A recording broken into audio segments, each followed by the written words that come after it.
Hola mis amados del chat y del YouTube channel, pido excusas por la voz, estoy batallando una gripe. En la Biblia muchas veces se presentan cuadros que parecen contradictorios, paradójicos. No deberían existir ahí y muchos cristianos batallan en cómo explico yo este cuadro a la luz de la Escritura. Sucede que hay el caso de un rey David, conocido hasta por los que no saben de la Biblia. Fue la persona que más cantidad de salmos compuso.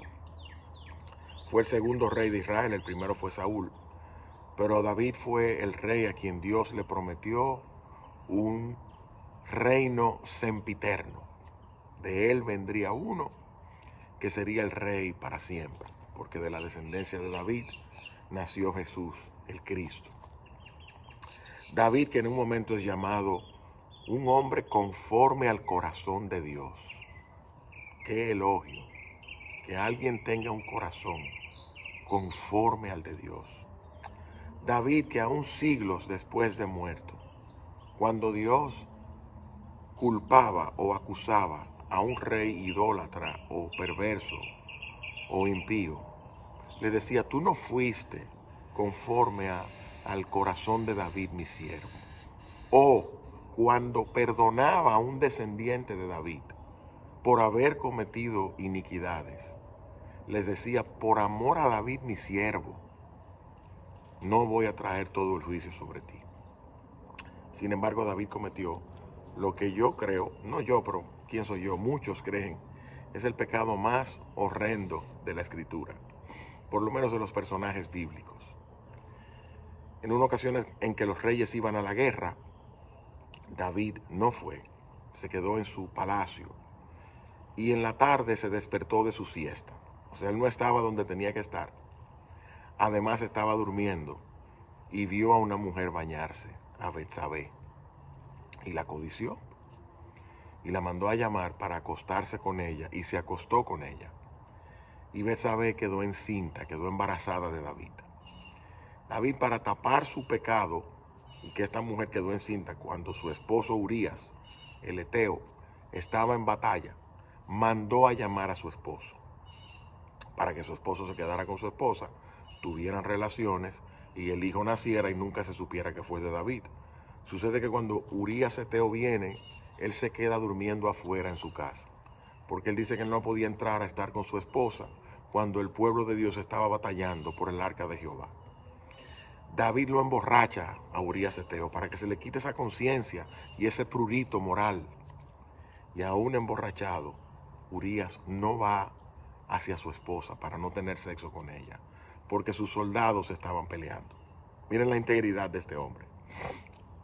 David finalmente decide salir de Urías y le escribe a su general, a Joab, que pongan a Urías en el punto más fuerte de la batalla, que lo acerquen a las puertas de la ciudad o a la torre, algo que hasta estaba prohibido hacer por lo peligroso que era, y que lo dejasen solo para que los flecheros lo mataran. Efectivamente hacen esto, matan a Urías y David muy hipócritamente dice, oh, la batalla mata a algunos y salva a otros, y se queda con Betsabé. ¿Historia feliz? No, la historia no fue feliz. El alma de David se secó.